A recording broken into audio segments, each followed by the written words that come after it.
Hörmətli tamaşaçılar, gününüz aydın. Xoş gəlmişsiniz İqtisadi Foruma. Bugünkü söhbətimizin mövzusu Azərbaycanda balıqçılıq problemləri və perspektivləri olacaq.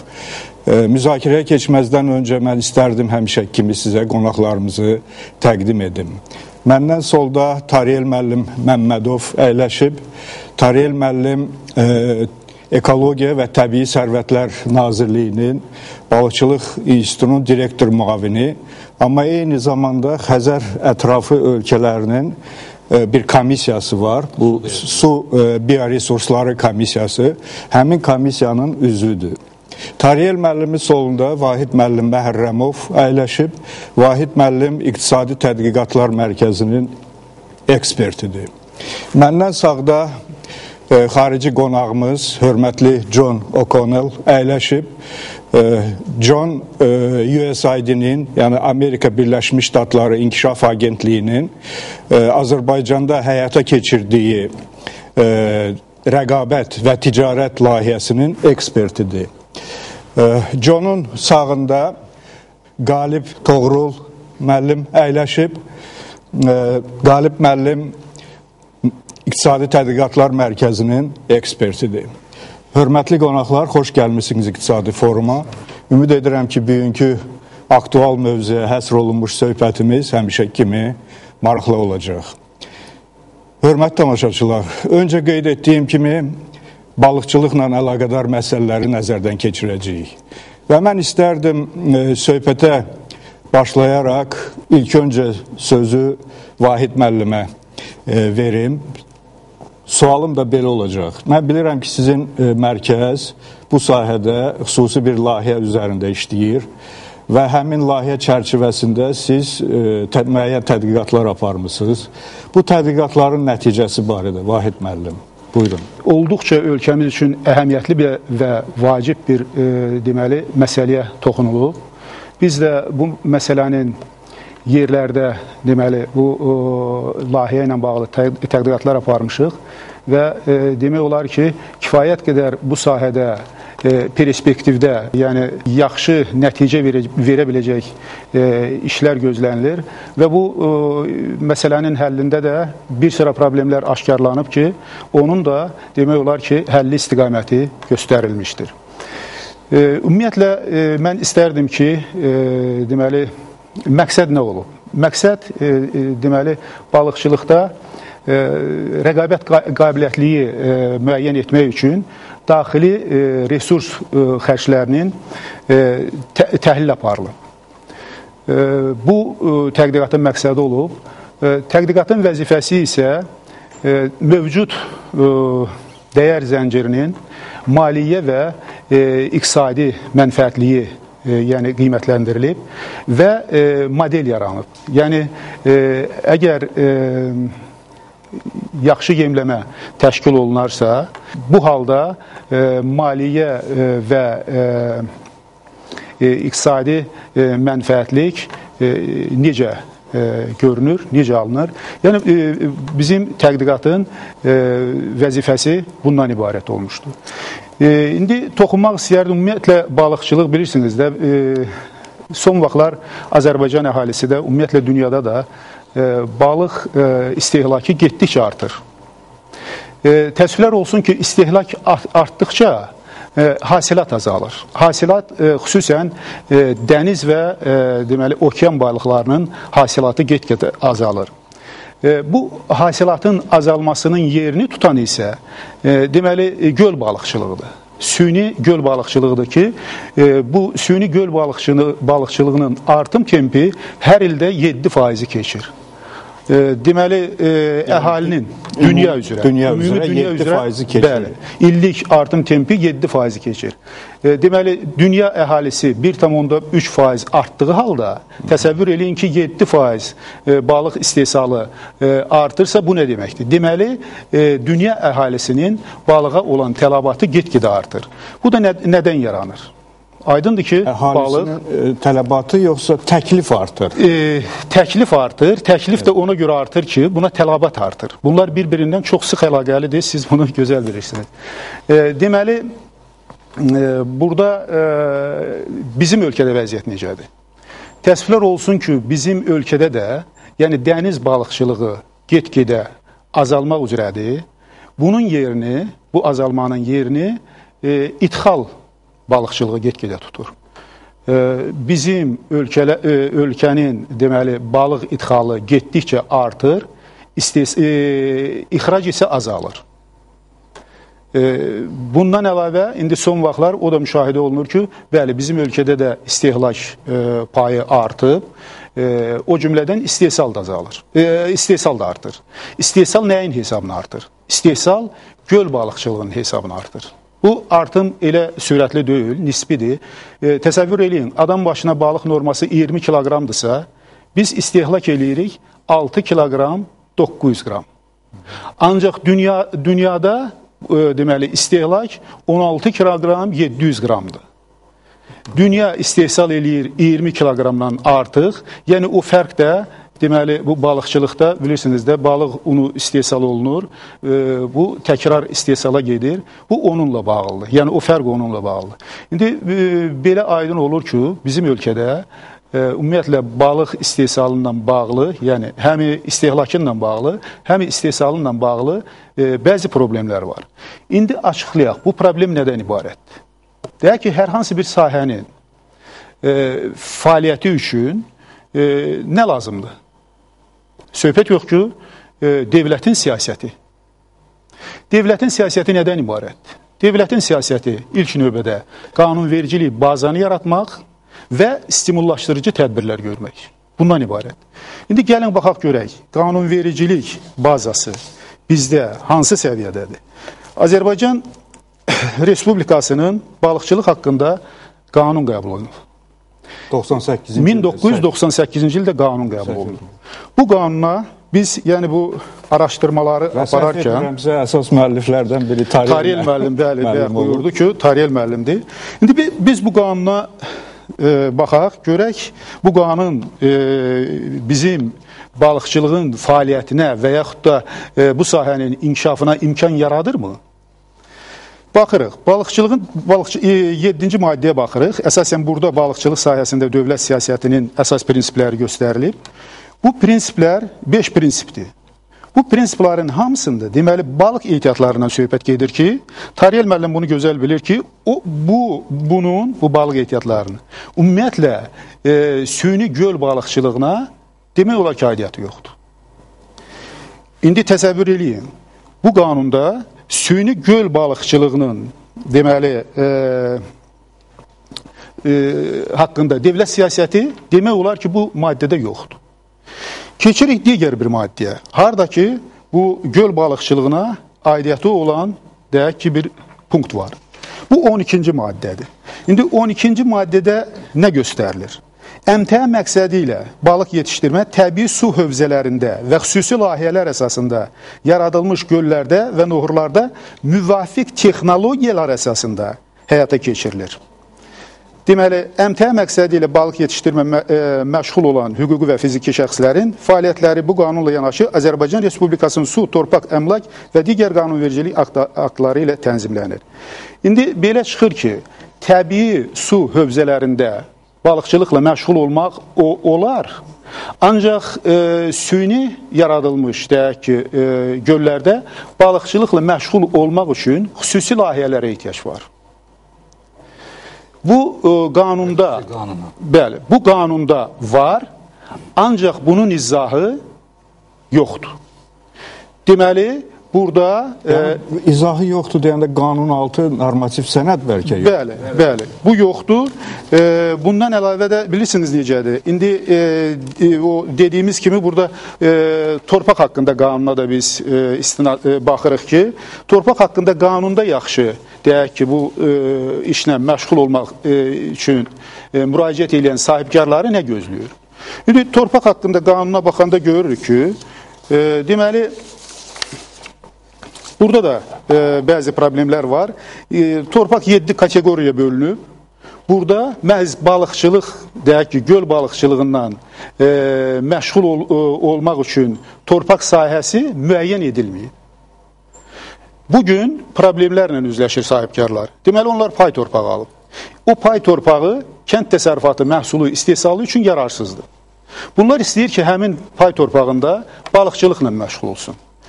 Bunların balıqçılıqla məşğul olmaq üçün qanuni icazəsi yoxdur.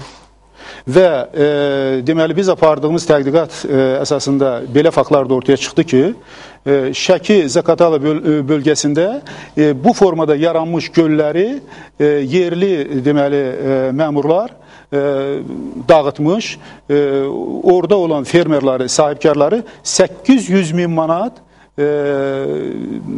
dəyərində deməli ziyana məruz qoymuşdu. Yəni bax, bu da deməli bu torpaq haqqında qanun yəni burada da nəzərə alınmamışdır. Digər bir sənəd. Götürək biz, indi bu sahə həvalə olunub Təbii Ehtiyatlar və Ekologiya Nazirliyinə. Amma səhv etmirəmsə, nazirlik yalnız mühafizə ilə, mühafizə məsələləri. Mən ona gətirdim, mən üzr istəyirəm. Biz bu işlə, tədqiqatla məşğul olanda nazirliklərlə əlaqə saxlamışıq. Kənd Təsərrüfatı Nazirliyi bir mənalı olaraq deyir ki, bu sahənin onlara heç bir aidiyyəti yoxdur. Amma axı bir çox ölkədə məhz kənd təsərrüfatı nazirliyi. Bəli, bir çox ölkədə, bəli, tamamilə düz buyurursunuz. Bu sahə kənd təsərrüfatı nazirliyinə aiddir. Ancaq bizim ölkədə bu sahə həvalə olunub Ekologiya və Təbii Sərvətlər Nazirliyinə. Ona görə ki, bizdə Almaniya modeli məhz əsas götürülərək həvalə olunur. Mən üzr istəyirəm, yekunlaşdırım Tariyel müəllim. Sonra əlavə eləyərsiniz. Deməli, elə Tariyel müəllim də onu deyəcək ki, yəqin Ekologiya və Təbii Sərvətlər Nazirliyi haqqında əsasnamədə də burada 4 punktdan ibarətdir. Yəni o balıqçılığa aid olan deyək ki, punktlar, biz onları çıxarmışıq. Burada da o cümlədən balıq və belə nəzərdə tutulub, konkret olaraq bu göl balıqçılığına, süni göl balıqçılığından bu sahədə fəaliyyət barədə heç bir demək olar ki, maddə nəzərdə tutulmamışdır.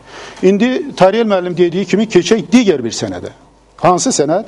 Bu 2008-2015-ci illərdə Azərbaycan Respublikasında əhalinin ərzaq məhsulları ilə etibarlı təminatına dair dövlət proqramının həyata keçirilməsi üzrə Kənd Təsərrüfatı Nazirliyi tərəfindən 2010-cu ildə görülmüş işlər barədə məlumata.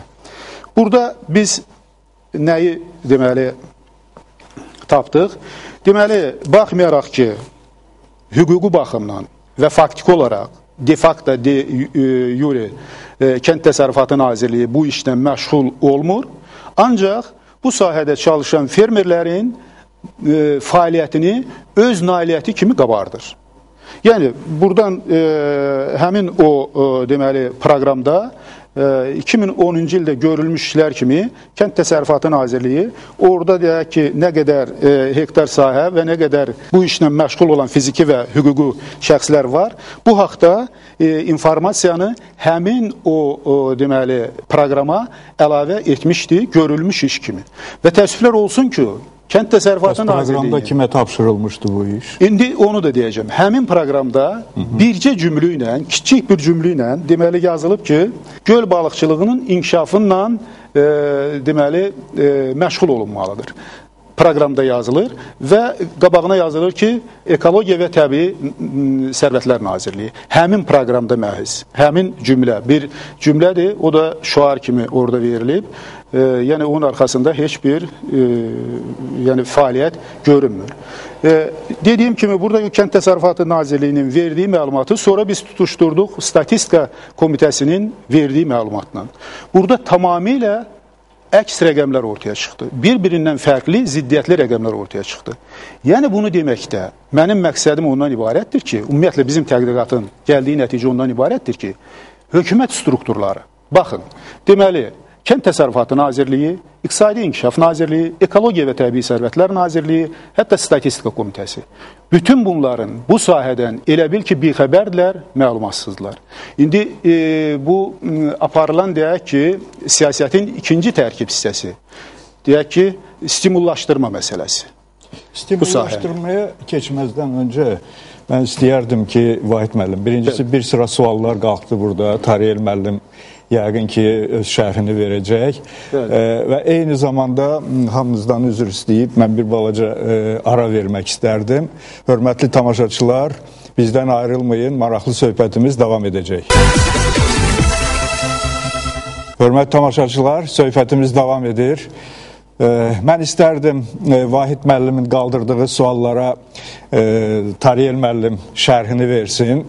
Mən özüm də bir neçə cümlə istəyərdim burada əlavə edim, Vahid müəllim. Siz çox yaxşı təhlil verdiniz qanunvericilik sahəsindəki olan situasiyanı şərh etdiniz, buradakı boşluqlar və s. Amma onu da qeyd etməliyəm ki, indi boş yerdə bu qanunvericilik yaradılır da və ilk onun aktı məhz bu qanun olub. O qanun da bir çox səhifədən ibarət olan sənəddir ki, onun üzərində ciddi iş gedib və biz yəqin onu hazırlayan mütəxəssislərimizə, Azərbaycan mütəxəssislərimizə təşəkkürümüzü bildirməliyik ki, o zaman yəqin ki, çox gündüz və gecələrini sərf ediblər bu qanunun ortaya çıxmasına. Təbii ki, bütün qanunvericilik aktlarında olduğu kimi artıq 14 il keçir bu qanunun qəbul olunma. Təbii ki, burada nələrsə dəyişməlidir. Situasiya dəyişir, iqtisadi situasiya. Həm deyək ki, Xəzər ətrafı ölkələrin bu balıqçılıq sahəsində müəyyən bir siyasəti var, razılaşma sənədləri var. Onlar müəyyən dəyişikliklər tələb edir bizim Azərbaycan normativ aktlarımızda. Beynəlxalq tələblər var balıqçılığa dair. Yəni, onlar da müəyyən dəyişikliklər tələb edir. Mən istərdim ki, xahiş edirəm Tariyel müəllim, bu qanunvericilik sahəsində olan problemlərə də siz də toxunasınız. Amma ilk öncə səhv etmirəmsə, sizin institut, Elmi Tədqiqat İnstitutu Azərbaycanda ən yaşlı institutlardan biridir. Səhv etmirəmsə, bu il 100 illiyini siz qeyd edəcəksiniz. Bu başdan fürsətdən istifadə edib təbrik etmək istərdim. Ən qədim elm ocağı kimi yəqin biz qeyd edə bilərik və çox maraqlı bir informasiyadır bu öz-özlüyündə ki, Azərbaycanda 100 il öncə belə bir institut yaradılıb, belə bir elmi ocaq yaradılıb. Buyurun, Tariyel müəllim. Mən əvvəlcə istərdim ki, Vahid müəllimin balıqçılıq haqqında qaldırdığı qanuna öz fikrimi bildirəm. Əvvəl bir siz qeyd etdiniz ki, 98-ci ildə bu qanun qəbul olunub və bu Xəzər ətrafı ölkələrin içərisində ilk balıqçılıq haqqında qanun idi. Bəzi ölkələrdə elə indiyə kimi yoxdur. Rusiya Federasiyasında bu il nəhayət gəlib Dumaya çıxacaq. Yəni Rusiyada hələ yoxdur. Onlarda ayrı-ayrı sahələr üzrə var, amma ümumi balıqçılıq haqqında qanun yoxdur. İranda yoxdur, Türkmənistanda yoxdur. Qazaxıstan bizim nümunəmizi götürüb, onlarda artıq deməli balıqçılıq haqqında qanunu qəbul ediblər. Burada bir mən şeyə toxunmaq istəyirəm. Balıqçılıq haqqında qanun qəbul edildikdə Azərbaycanda Azərbaycan Dövlət Balıqçılıq Təsərrüfatı konserni var idi. O konsern bütün burada qeyd olunan qanun maddələrin hamısı ilə məşğul idi. Və əsas bu balıqçılığın, bu qanunun əsas istiqaməti, düz deyirsiniz, əmtəə balıqçılığı deyil, balıq ovu, emalı, satışı, ixracı və inkişafı haqqındadır. Və bunu nəzərə alaraq və 2001-ci ildə Azərbaycan Dövlət Konserni ləğv edildikdən sonra Ekoloji və Təbii Sərvətlər Nazirliyinin tabeliyinə yalnız su hövzələrində balıq ehtiyatlarının mühafizəsi və artırılması funksiyası verilib.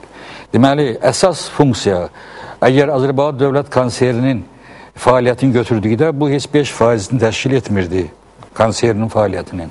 Yerdə qalan 95% fəaliyyət, yəni ov, emal, inkişaf, əmtəə balıqçılığı, konser ləğv olundu. Amma özəlləşdirildi 2001-ci ildə. Hələ özəlləşdirilməyə mən keçəcəm. Verildi iqtisadi inkişaf, mən ləğv etmə komissiyasının sədri kimi 36 müəssisə mən təhvil verdim. 36 müəssisənin hamısı, deməli, orada müxtəlif təyinatlı müəssisələr idi. Balıqçılıq limanından tutulmuş Hövsanda, gəmi təmiri zavodundan tutulmuş böyük kombinatlar, balıqçılıq kolxozları, əmtəə təsərrüfatları. Bunlar deməli özəlləşdirmə məqsədi ilə verildi İqtisadi İnkişaf Nazirliyinin. O vaxtı özəlləşmə komitəsi onun tərkibində idi. Daha doğrusu özəlləşdirmə komitəsində Bizdə olan məlumata görə onların bazasında səhmdar cəmiyyətlər yaradılıb, amma mənim şəxsi məlumatıma görə və özümün maraqlandığıma görə onlar heç biri öz istiqaməti üzrə hal-hazırda məşğul deyirlər. Daha doğrusu 36 müəssisədən bilavasitə balıq sənayesinə, o sənaye, ovlama, emal, satış, ixrac, yeni gəmilərin alınması, tikilməsi, təmiri və s. limanlar, bu sahə üzrə heç biri indi inkişaf etməyib və məşğul da deyil. Nümunə üçün deyim ki, Azərbaycanda ən çox balıq ovu və emalı 80-cı illərin birinci yarısına düşür. O dövrdə Azərbaycan 70 min ton balıq emal edirdi, ovlayıb və emal edirdi və 40 min ton təkcə o vaxtki SSR-nin başqa dövlətlərinə, respublikalarına göndərirdi. Bu il 1000 ton da nə ovlanılıb, nə emal alınıb. 800 ton cəmisi. Bu Xəzərdən. Xəzərdən, daxili sulardan, hansı ki ekoloji... Cəmisi 1000 ton? 1000 tona yaxın. 800. 1000 tona yaxın desək daha da doğru olar. Deməli, Ekoloji və Təbii Sərvətlər Nazirliyində bu rəqəm hardandır? Ekoloji və Təbii Sərvətlər Nazirliyi balıqçılıq haqqında qanuna uyğun olaraq, deməli, Suriya bioresurslarından istifadəyə görə ödənişləri büdcəyə etdikdən sonra o fərdi və yaxud da hüquqi şəxslərə icazə verir balıq ovlamağa. Biz həmin o icazə verdiyimiz balıq ovlayanların hesabına biz bilirik ki, nə qədər bunlar balıq ovlayıb hesabatına. Amma bayaq Vahid müəllim düz dedi, Dövlət Statistika Komitəsinin rəqəminə baxsınızsa, bu bundan 40 dəfə yuxarıdır.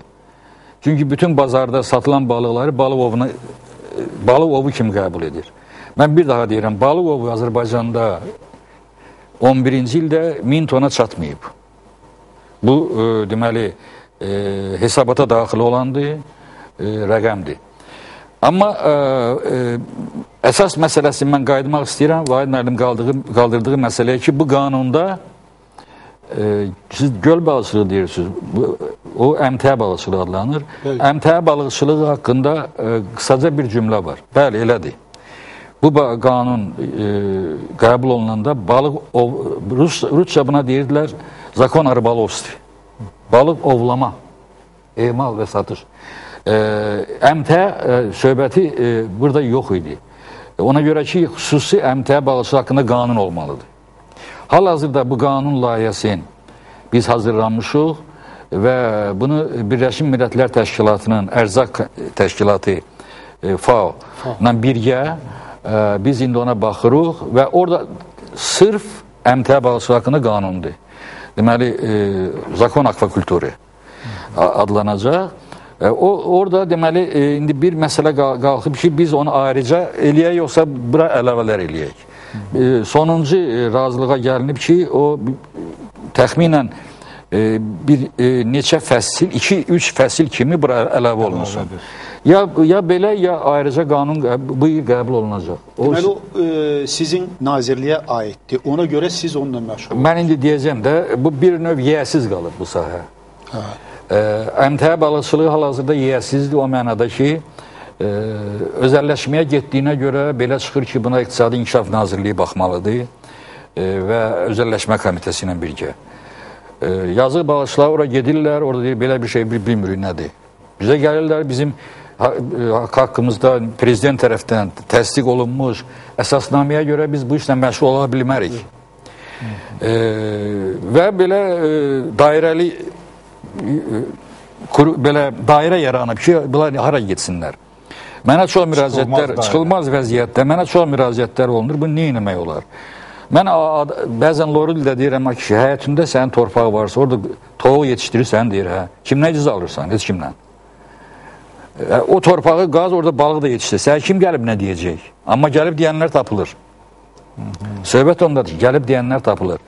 Nümunə üçün mən sizə deyim ki, həmin o siz qeyd etdiyiniz Şəkir rayonunda olub elə işlər. Pay torpağını, deməli, onlar pay torpağından istifadə ediblər, orada balıqçılıqla məşğul olublar, deməli, yerli hakimiyyət, yerli məmurlar gəlib həmin təsərrüfatı dağıdıb və 800 min manat deməli ziyan vurub həmin balıqçılara. Bu tamamilə qanunsuzdur. Mən sizə bir söz deyim. Əvvəli balıqçılıqla məşğul olanlara verilən torpaqlar kənd təsərrüfatı sisteminə yaramayan torpaqlardır.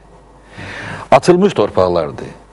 Karyerlər, nə bilim, dərələr, təpələr və s. Və balıqçılıq, əmtəə balıqçılığı 1 hektardan heyvandarlığa nisbətən 10 dəfə artıq məhsul və gəlir verir. Və ona görə də indi biz niyə siz bir sual verdiniz ki, yenə Ekologiya Nazirliyi? Bəli, çünki çarəsiz heç kim məşğul deyil bu işlə. Ekologiya Nazirliyi yenə də bunu bir növ FAO-la da birgə məsuliyyəti üzərinə götürür o mənada ki, canı yanır görür, yoxdur, inkişaf yoxdur. Mən sizə bir dənə söz deyim. 80-cı illərin birinci yarısında Azərbaycanda əmtəə balıqçılığı 2200 ton təşkil edirdi. Dəqiq rəqəmi deyirəm sizə. O 70 tonun daxilində cəmi yoxsa? 2200 ton, 70 min daxilində. Bu 2200 ton əsasən Neftçala rayonunda 2 təsərrüfat var, orada verilirdi. Safxoz idi. Yox, Oriyyət təsərrüfatı idi, bir də ki Kürün ağzında olan başqa bir təsərrüfat idi. O təsərrüfatlar indi bu işlə məşğul deyirlər. Bu qayda, qanunla, planla, deməli, proyektlə tikilmiş təsərrüfatlar idi. Çünki bu balıqçılıq indi bizdə inkişaf edir, siz deyirsiniz, rayonlarda bəli, inkişaf edir. Mən sizi inandırıram ki, 18-ci əsr səviyyəsində inkişaf edir. Primitiv üsullarla. Sözün tam mənasında 18-ci əsr. Tam mənasında. Hətta yenə qayıdıram 80-cı illərin əvvəlinə biz Bakıda bir nömrəli kombikorm zavodu var idi. Qarışıq yemlər hazırlayan zavodu.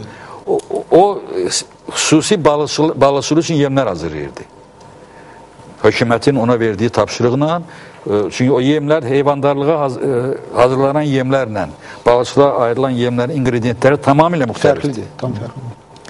Ona görə də, məsələn, onun hazırladığı yemdə yemləmə koefisiyenti 5 kiloqram yem yeyib 1 kiloqram balıq əti verirdi. Məsələn, elə bir yem hazırlayan nə müəssisə, nə sex indi Azərbaycanda o da yoxdur. Biraz yem barəsində deyirdiniz. Ona görə də mən belə fikirləşirəm ki, birinci növbədə Sabit müəllim, bu sənaye balıqçılığının, əmtəə balıqçılığının yönəldən, ona bir köməkçilik eləyən, ona bir nəsə bir assosiasiya, nəsə bir quruluş yoxdur, bir struktur yoxdur. Bunlar yiyəsiz qalıblar. Bir struktur lazımdır ki, bu işlə məşğul olsunlar. Kiməsə dərdini desin. Məsələn, bu quşçuluqda assosiasiya var, səhv etmirəmsə. Hətta arıçılıqda var, nə bilim. Bunlarda da yaranıb, indi bizim qonaq John o barədə deyəcək yəqin ki. Ki, belə bir ya birliyi, ya assosiasiya, qeyri-hökumət təşkilatı kimi və yaxud da ki, müəyyən bir pay hissəsi hökumətdə olmaq şərti ilə nəsə bir səhmdar cəmiyyət mi? Bunlar olmayınca Azərbaycanda bu körtəbilik əmtəə balıqçılığında davam eləyəcək. O ki, Sabit müəllim, mən qutarım, sizin o sualınızı cavab vermədim. O normativlə sənədlərin hazırlanmasına. Biz hər şey pis deməyək, yaxşılarımızı da deyək. Azərbaycan dünyada ilk ölkədir ki, nərə cinsi bağların süni sürətdə yetişdirilməsinin biotexnikası hazırlanılıb və dünyada ilk zavod tikilib. Neftçala rayonunda, Bankə qəsəbəsinin yaxınlığında. Yəni ki, normativlər o dövrdən hələ hazırlanılıb. Və bizim institut göl əmtəə balıqçılığı üçün nərə cinsi bağların istəyir hibrid, istəyir təmiz növləri üzrə biotexniki normativlərini hazırlayıb, hazırdır, tətbiq də olunub. Prosta bunu istəyən adam lazımdır. Bunu işləyən adam lazımdır. Sahibkar mı olmalıdır? Bizdə bəli. Dövlət qurumu. Fərqi yoxdur. Sahibkar da müraciət eləyə bilər, dövlət qurumu da müraciət eləyə bilər ki, biz filan yerdə filan təsərrüfat yaratmaq istəyirik, bizə biotexniki normativlər və texnologiyalar üzrə kömək edin. Biz hazırıq. Bizim institutda bu normativlər var, yenidən işləməyə mənası da yoxdur. Yenisi də var. Və dünyada əmtəə balıqçılığı ən çox dənizdə qəfəs balıqçılığına gedir. Akvakultur, akvakaç ingiliscə deyil. Akvakultura da gedir. Xəzərdə akvakulturada böyük imkanlar var. Amma bir dənə, məsələn, mən vaxtilə belə bir təklif vermişdim ki, biz əgər Samurdan başlayıb Astrada qutarsıq, bütün dəniz sahil boyu biz qəfəs balıqçılığından istifadə etsək, biz sahildə yaşayan əhalinin təxminən 50%-dən yuxarısını işlə təmin etmiş oluruq. Həm üstəlik büdcə gəlir, üstəlik iş yeri, üstəlik yeni ərzaq məhsulları və biz heç vaxt Azərbaycan balığı ithal etməyib bu qədər. Həmişə ixrac edib. İndi bizdə okean balıqları, moyvanı yadı indi öyrədirlər cəmaata yeməyi. Ona görə ki, burada qanuni baza, mən sizlə razıyam ki, əmtəə balıqçılığı haqqında qanun təcili olmalıdır. Mən sizə dediyim kimi, artıq o layihəsi hazırdır və müxtəlif nazirlər səviyyəsində də müzakirəsi və razılaşması keçib. İndi axırıncı təkliflə biz indi məşğuluq ki, onu balıqçılıq haqqında qanuna əlavə eləyək, yoxsa ayrıca eləyək. Çox güman ki, indi bunu biz həll eləyəcəyik. Məsələ bu yerdədir. Çox sağ olun, Tariyel müəllim. Mən istəyərdim, Qalib bəy, siz də bu tədqiqatın iştirakçısısınız. Digər hansı tərəflər var, siz tədqiq etdiyiniz məsələlər var ki, onları burada qeyd etmək vacibdir? Çox sağ olun, Sabit müəllim. Mən birinci növbədə Vahid müəllimlərin, Tariyel müəllimin sözünün qüvvəti kimi o problemə toxunmaq istəyirəm ki, yəni bu balıqçılığın kənd sərvətından ayrılması başlıca problem oradan başlayır ki, balıqçılıq kənd sərvətından ayrılıbdır və bu da Dövlət Statistika Komitəsinin 2008-ci il 21 noyabr tarixli iqtisadi fəaliyyət növlərinin təsnifatı ilə bağlı bir kollegiya qərarı var. Həmin qərarda göstərir ki, bu bəzi insanlar ona görə çaşdırır ki, bizdə statistika bülletenlərində, nəşrlərində kənd sərvəti, balıqçılıq, meşə təsərrüfatı bir yerdə göstərilir. Ona görə o insanları çaşdırır, ancaq əslində elə deyil, balıqçılıq kənd sərvətindən ayrılıb və kənd sərvəti ilə bağlı çox müxtəlif güzəştlər var ki, həmin güzəştlərdən həmin balıqçılıq təsərrüfatları istifadə edə bilmirlər. Birincisi, istifadə edə bilmirlər. Niyə? Çünki kənd sərvətinə daxil deyil balıqçılıq ona görə. Çox yaxşı olardı ki, məsələn, kənd sərvəti... Siz yəqin vergi güzəştləri. Bəli, indi mən bir deyim onlara zəhmət olmasa. 2001-ci ildə prezidentin bir fərman olub, kənd sərvəti məhsullarına müddətli vergi güzəştlərinin verilməsi ilə bağlı. O vaxt mərhum prezident Heydər Əliyev tərəfindən belə bir fərman imzalandı və kənd sərvəti məhsulları istehsalçıları 3 il vergidən azad olunurlar. Burada istisna olunur bir dənə torpaq vergisi, daxildir mənfəət vergisi, əlavə dəyər vergisi, sadələşmiş vergi, bunların hamısından əmlak vergisi azad olunurlar. Yalnız kənd sərvəti məhsulları istehsalçıları ödəyirlər, indi də ödəyirlər. Yalnız ödəyirlər torpaq vergisi. Yəni o 2003-cü ildə 5 illik müddətə bir dəfə uzadıldı, 2008-ci ildə 5 illik müddətə bir dəfə uzadıldı. İndi sonuncu tarix 2014-cü ilin yanvarın 1-nə kimi həmin kənd sərvəti məhsulları istehsalçıları o güzəştlərdən yararlanırlar. İndi burada bir anlaşılmazlıq yaranıldığından... Balıqçılar bundan yararlana bilmirlər. Amma anlaşılmazlıq yarandığından, Sabit müəllim, biz bəzi balıqçılıq təsərrüfatlarında olduq. Onlar elə güman edirlər ki, onlar da bu vergi güzəştlərindən yararlanmalıdır və onlar o vergiləri ödəmirlər.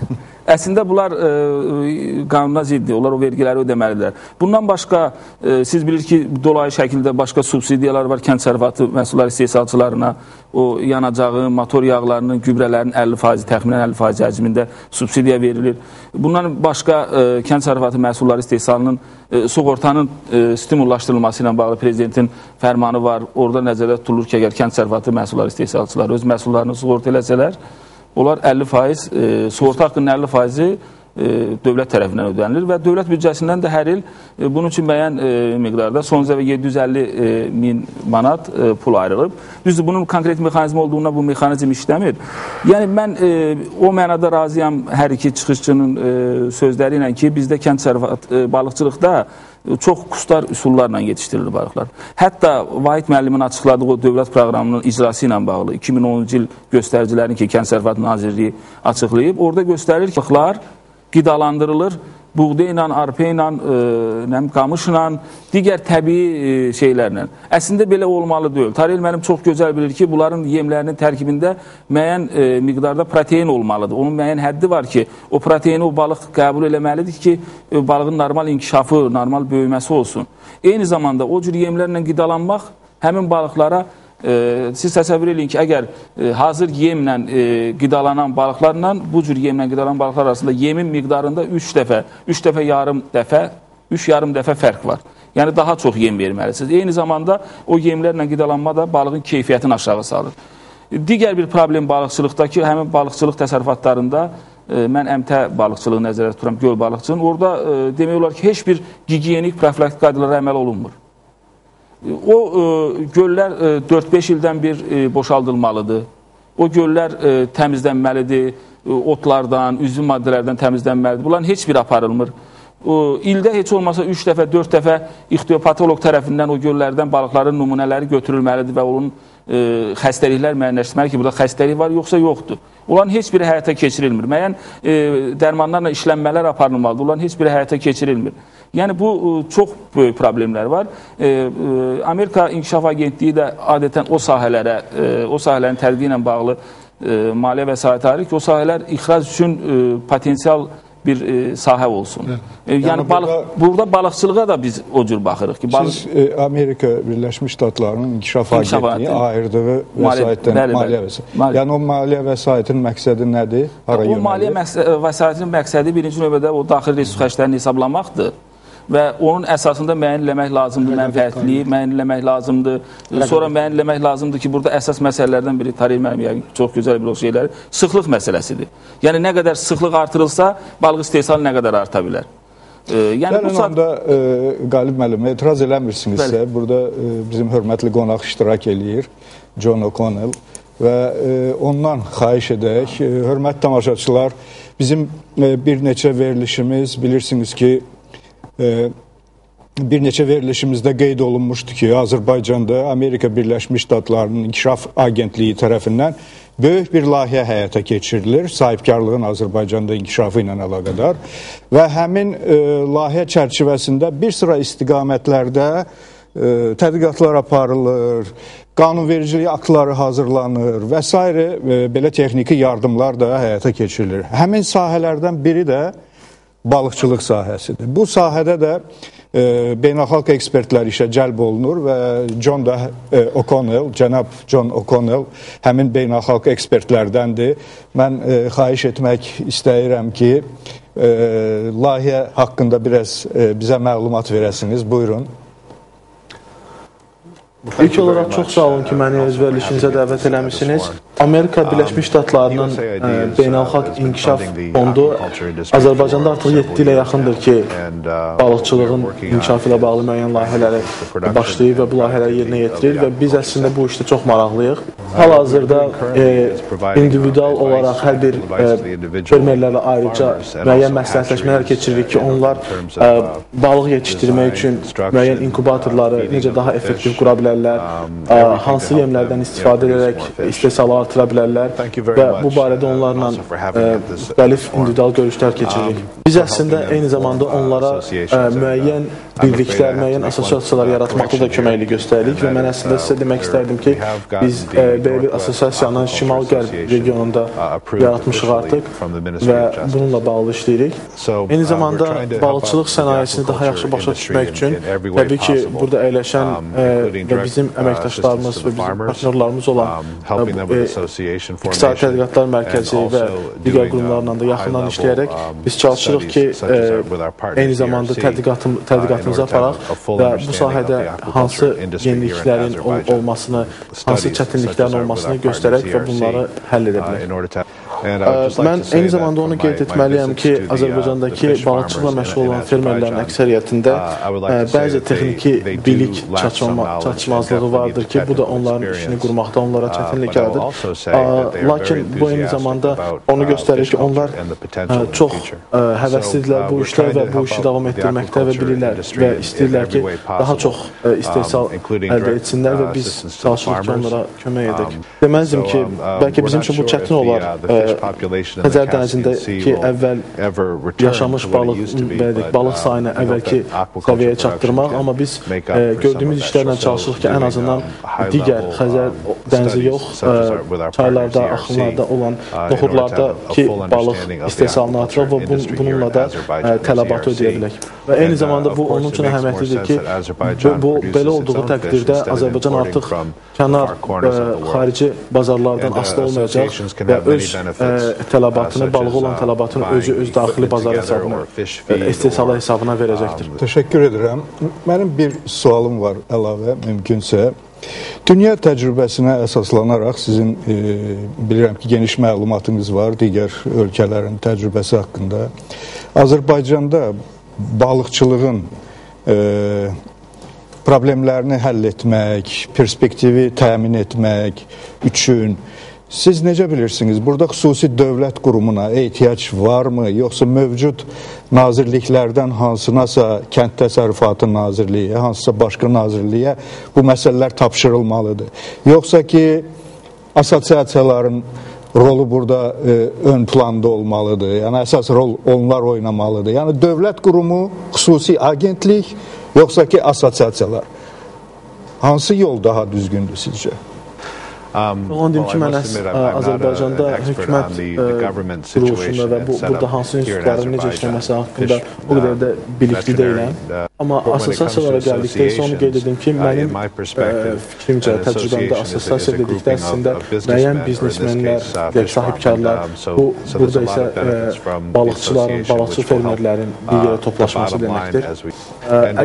Amma onu qeyd edim ki, əgər belə bir assosiasiyalar mövcud olsaydı, onlar əslində birlikdə olaraq fermerləri bir yerə toplayıb, onların balıq yetişdirmə mərkəzlərində, inkubatorlarında hansı qurğulara, hansı yeni materiallara ehtiyacları varsa, bir yerə toplaşıb birlikdə bunu həll edə bilərlər və eyni zamanda müəyyən yem, balıqların yemi üçün olan problemləri də bir yerdə həll etmiş olarlar. Və eyni zamanda assosiasiya olduğu təqdirdə bu eyni zamanda fermerlər üçün böyük bir müsbət bir cəhət olacaq ki, çünki onlar əslində bu assosiasiyalar vasitəsilə öz biliklərini digərlərinə çatdıracaqlar, fikir mübadilələri aparacaqlar. Bu və əslində Azərbaycan balıqçı fermerləri üçün bir nömrəli vacib şərtlərdən biridir. O ki, qaldı balıqçılıqla hansı dövlət qurumu, hansı nazirlik məşğul olmalıdır? Mən inanırım ki, bunu bütün Azərbaycanlılar etməlidirlər, yəni bir yerdə etməlidirlər.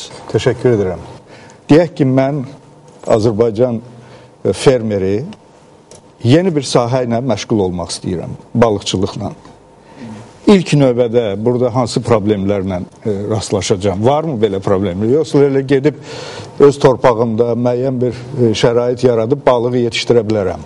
Deməli, bugün istənilən Azərbaycan vətəndaşı əgər istəyirsə balıqçılıqla məşğul olsun, ilk növbədə o üzləşəcək qanun yaratdığı problemlərdən. Qanunvericilik sahədə. Bəli, torpaq bu sahəyə deməli olar ki, kateqoriya nəzərdə tutulmuyor.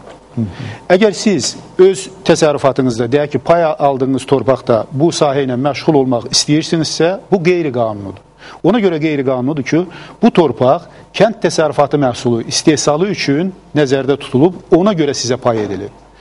Deməli, bu sahənin də kənd təsərrüfatına aidiyyatı olmadığı üçün məhz Kənd Təsərrüfatı Nazirliyi tərəfindən təşəbbüs qaldırılacaq ki, o pay torpağında yaratdığınız demək olar ki, o balıqçılıq ləğv edilsin. Yəni, belə hal kifayət qədər olmuşdu və təkrarlamağa da ehtiyac var. Əsas problem onunla bağlıdır. Çünki balıqçılıq fəaliyyətinə məşğul olmaq üçün, əmtə balıqçılığına məşğul olmaq üçün o cür torpaq təyinatı yoxdur Azərbaycanda. Yəni, təyinatı torpaqların içərisində o salınmayıb. Və o təsərrüfatı indi bizim... Kənd təsərrüfatına yararlı olmayan torpaqlardan orada Tarih müəllim də qeyd etdi ki, yəni məhz belə torpaqlardan istifadə bilirsiniz, gərək ona qanun icazə versin. Həll olunmuş kimi olar. Əsas problem Sabit müəllim o yemlə bağlıdır ki, keyfiyyətli balıq istehsalı keyfiyyətli yem verilməsindən keçir. Yem, qısa şəkildə belə deyə bilərəm ki, bundan bağlı biz qanunvericiyə analiz eləmişik, yem idxalı ilə bağlı. Bayaq Tariyel müəllim də dedi ki, bizdə istehsal olunmur. Onun idxalı ilə bağlı çox böyük qanunvericidə, həddən artıq böyük ziddiyyətlər və boşluqlar var. Yəni, yemin gətirilməsi ilə faktiki olaraq indi Azərbaycanda belə demək mümkünsə çox epizodik şəkildə az sahibkarlar gətirə bilirlər, bir neçə sahibkar gətirə bilir və əsasən gətirə bilir, yəni maniyələr var. Çox böyük maniyələr var. Çox yəni, böyük. Onun üçün idxal karantin icazəsi alınmalıdır. Onun üçün yemin gətirilməsi üçün baytarlıq icazəsi alınmalıdır. Əgər komponentlər üzrə gətirirsənsə fitosanitar xidmətindən icazə almalısan, amma bu komponent deyil. Ona görə sən mütləq dövlət baytarlıq xidmətindən icazə almalısan yemin gətirmək üçün. O prosedurda Azərbaycanda, Azərbaycan qanunvericiliyində çox ziddiyyətli, qarışıq bir şəkildə nəzərdə tutulub. Yemin idxalına Dövlət Baytarlıq Xidməti və Dövlət Baytarlıq Preparatlarına Elmi Nəzarət İnstitutu bu saat onlar icra edirlər o məsələləri, icazəni